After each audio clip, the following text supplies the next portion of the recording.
Your Art Unlocked is produced by Art UK, the online home of the UK's national art collection. This podcast is supported by Bloomberg Connects, the free arts and culture platform that provides access to over 1,300 museums, galleries, and cultural spaces around the world. Listen and follow wherever you get your podcasts. I mainly make sculpture, and it's usually figurative. It's usually got quite a lot of humour in it. It is often quite dark. People find them quite strange, but really they're no stranger than the things that we see and that are going on in the world anyway. There's a bit of vaudeville, I think, within the work, and hopefully there's something that draws you in, that piques your curiosity. What I really love about Cat 1 is that it doesn't resolve into one single meaning. You can return to it again and again, and it shifts slightly each time depending on your mood and perspective. Sometimes it feels to be springing through the woods, and sometimes it sort of echoes how you feel that you've just got to keep going. I think it's really thoughtful and without being didactic, and I think that's very powerful, especially in a public setting. Let's begin by imagining we are on campus at the University of Warwick, walking along the road by the main entrance. Suddenly we realise we are not alone. Out of the corner of our eye, we notice a rather strange, solitary character pacing anxiously. Their hands clasped tightly behind their back, and their whole body bears forward, head bowed down to gaze at the ground, as if consumed by deep thought. They appear to carry the weight of the world on their shoulders. Why are they here? And why are they so preoccupied? The fashion choices of this elegant figure are unusual. They are dressed in a formal trouser suit, finely cuffed gloves, and what looks to be a pair of those bulky novelty slippers you might find in a bargain bin. And then, of course, we spot the long, sweeping tail and the strange feline shape of the head and ears. This is a hybrid creature, part human, part cat, at once comic, but also rather tragic.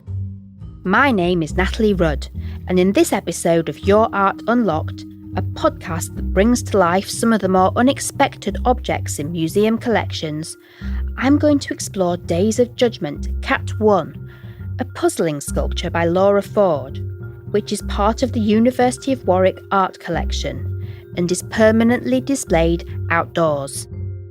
This is your art in your museums and galleries, so let's get to know it a little better. Now, we know this is a podcast, so before we get started properly, if you want to look at this work for yourself as you listen, head to Art UK and search for Days of Judgment. Laura Ford made Days of Judgment Cat 1 in 2012 as part of a wider series of 7 tall, lean, cat-like figures, each embodying human emotions. Cat 1 was originally constructed from fabric before being cast in bronze. Here's Laura to tell us more about how this work came about. It was during one of the big banking crises that I made that work, because I could see that the press and everyone around this crisis was catastrophizing and almost sort of making it so impossibly bad that you couldn't do anything about it. So I was quite interested in that tendency to catastrophize. So I wanted to make a piece that was about that was sort of quite theatrical in a way, almost like miming catastrophe and what that looks like and feels like, almost like sort of mime artists, but they were cats. That particular cat has more appeal than the other ones, and I think it's because he looks so lost in thought, but he has kind of elegance as well. He looks like he's skating along through the environment. Maybe he's less hysterical than the other ones. Laura was born in Cardiff in 1961 and grew up in a travelling fairground family in South Wales. After attending a local convent school, she studied at Bath Academy of Art before gaining an MA in sculpture at Chelsea School of Art in the early 1980s. At Chelsea, she attracted swift attention for her extraordinary menagerie of animals made from all sorts of familiar materials. Ever since, Laura has continued to make work on her own terms, building an international reputation for her playful, figurative sculpture that is refreshingly unconcerned with passing art world fashions. What Laura Ford does so brilliantly is to take something that feels familiar and then she gently shifts it into something more complex. And with Cat 1, you might be reminded of a character in children's stories, but the longer you look, the more ambiguous it becomes. And it's that slightly uncanny quality that really holds people. It draws you in and it makes you curious. This is Sarah Shalgosky, Principal Curator at the University of Warwick. Sarah manages the university's art collection and was involved in purchasing Days of Judgment Cat 1 for permanent display on campus. At Warwick, we feel it's really important to have artworks as part of the flow of daily life. So you don't have to make a special trip to see art. It's simply there as you go about your day. Sometimes there may not be a connection, but here, where all sorts of people are constantly thinking and moving around, artworks can spark a conversation, prompt a new idea, or just offer a moment to reflect. And I think these unexpected encounters can be really surprising and wonderful. Sarah especially enjoys observing how visitors interact with Ford's sculpture. People tend to have quite strong and often very personal responses to Cat 1. Some find it comforting, others slightly unsettling, and quite a few feel both at the same time. So there was a taxi driver who parks on the rank nearby, and we got chatting about the sculpture. And he said it reminded him of Beatrix Potter characters, particularly because those stories can be quite dark beneath the surface and perhaps not really suitable for children. The taxi driver is right. In Beatrix Potter's stories, the animals may wear cute outfits, but there is always that shadow of being caught, killed, or baked in a pie lurking just beneath the surface. Stories are central to Laura's work, and she is drawn to darker narratives that feature animals with human characteristics. Here's Laura again. My family was keen on stories, and they used to make up a lot of stories too. And then, of course, throughout your life, you get folk stories, Greek myths, all sorts of things. And I like the mashup of stories, and then I retell them in my way. Sometimes a book will really take my imagination, and there's a fantastic cat in The Master and Margarita by Bulgakov.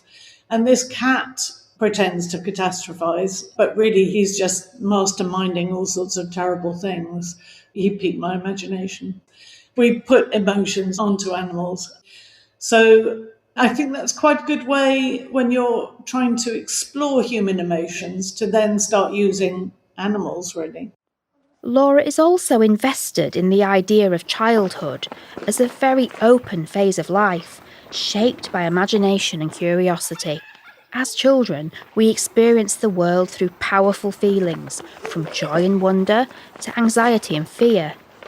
In presenting an emotional cat dressed in human clothing, she catches us off guard and invites us back into a fantasy world of boundless imaginative potential.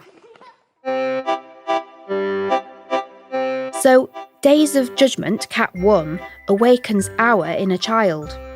But it also unlocks Ford's own vivid, formative memories. She grew up in a fairground community surrounded by powerful performers. The fairground shows are the things that have really stayed with me. They were from a very young age. My grandmother would take me around these little booths that maybe had a woman that was painted gold and had rats running over her. Or there was one particular booth, you paid your money, you went in and you saw this sculpture of Frankenstein and all this incredible sort of scene, and you stood and looked at it, walked around it for ages, and then Frankenstein would come to life and chase you out of the booth. Even though we knew that's what would happen, it was the sort of delight of that moment. I really want that with my work, a sense that it could come alive. After art school, Laura collaborated with the performance artist Annie Griffin, who introduced her to the work of the German choreographer Pina Bausch. Bausch's performances used physical gestures to tell stories, creating a powerful sense of drama through the body itself. With these rich influences, it is no surprise that Laura's sculpture conveys a strong theatrical charge, as if it might spring to life. The cat in Days of Judgment really holds its own on campus at Warwick, like a dancer in mid-flow or an actor on stage at the height of the drama. You can find out more about the University of Warwick art collection and hundreds of other collections on Bloomberg Connects, the free arts and culture platform. Download the app today. A single work by Laura Ford can hold many references and ideas at once. Let's look again at Days of Judgment Cat 1 to see what other connections we can find. Remember, if you want to look at this artwork for yourself, head to Art UK and search Days of Judgment. There is definitely something familiar about the pose of the cat, who is leaning forward with such acute remorse. Does it remind you of anything? It makes me think of those forlorn, stooping figures in the famous paintings by L.S. Lowry, of which there are several examples on the Art UK website. In Lowry's paintings, individuals form part of the crowd, yet they always remain resolutely alone. If we look further back in art history, we find an even closer source of inspiration. In the early Renaissance, the Italian artist Masaccio revolutionised painting through his powerful depiction of human emotions.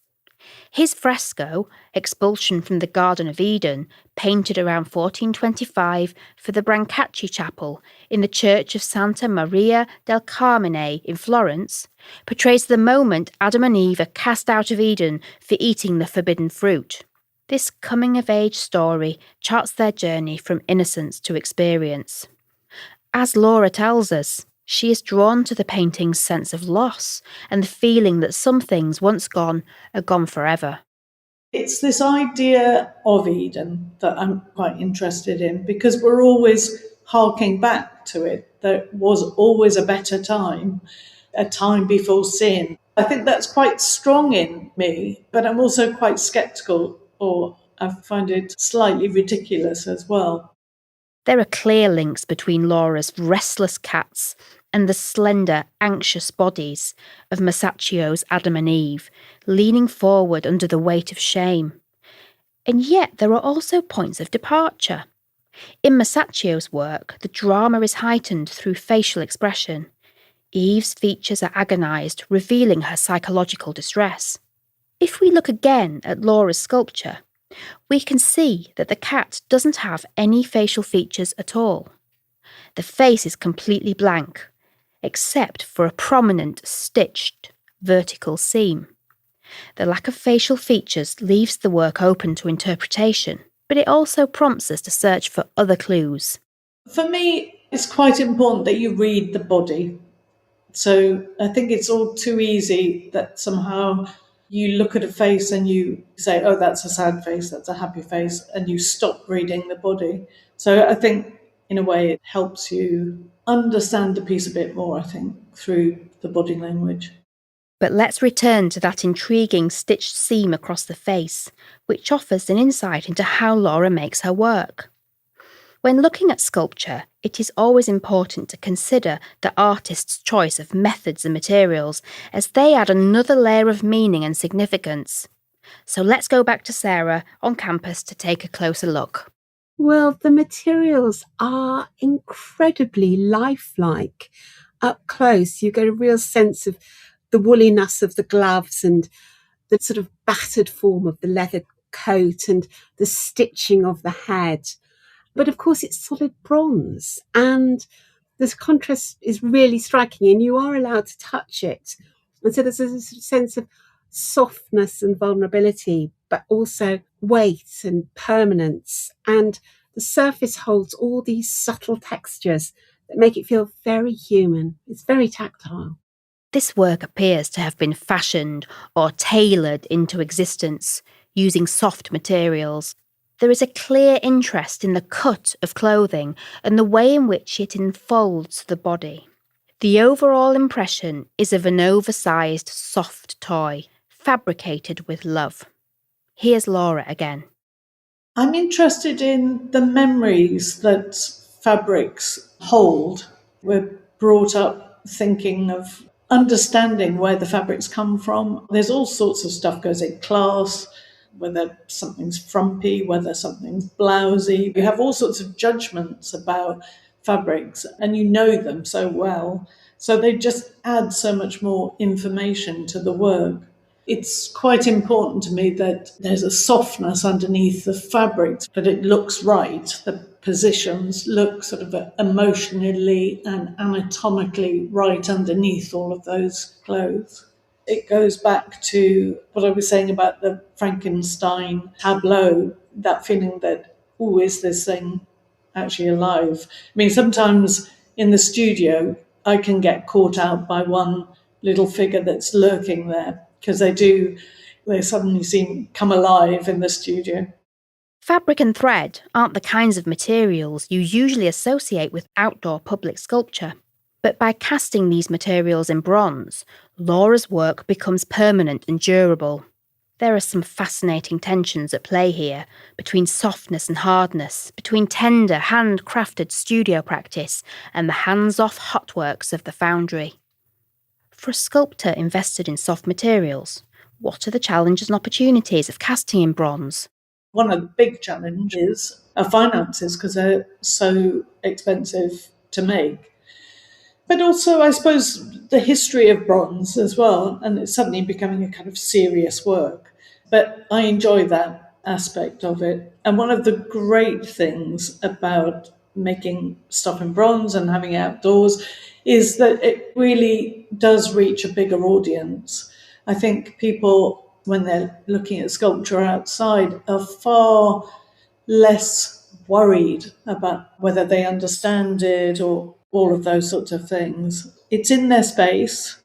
The visibility of Laura's work on campus feels especially important when we consider the long-standing issues women have faced in seeing themselves represented in public sculpture. Many artists and curators are working hard to diversify the holdings of public sculpture in this country.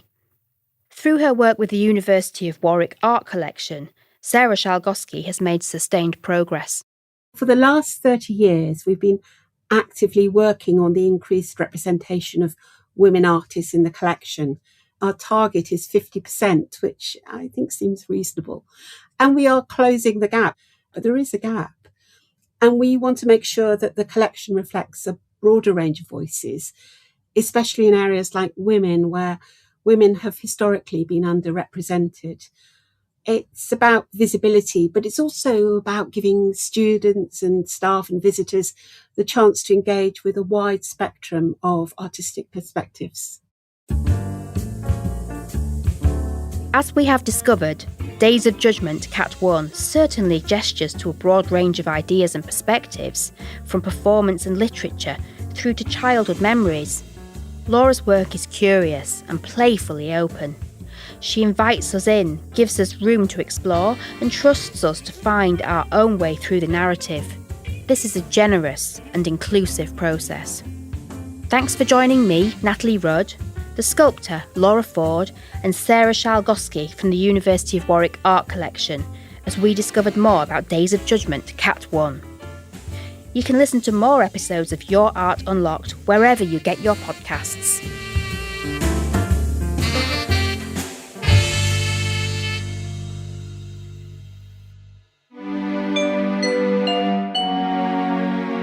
Your Art Unlocked is produced by Art UK, the online home of the UK's National Art Collection, supported by Bloomberg Connects. Explore more art at artuk.org.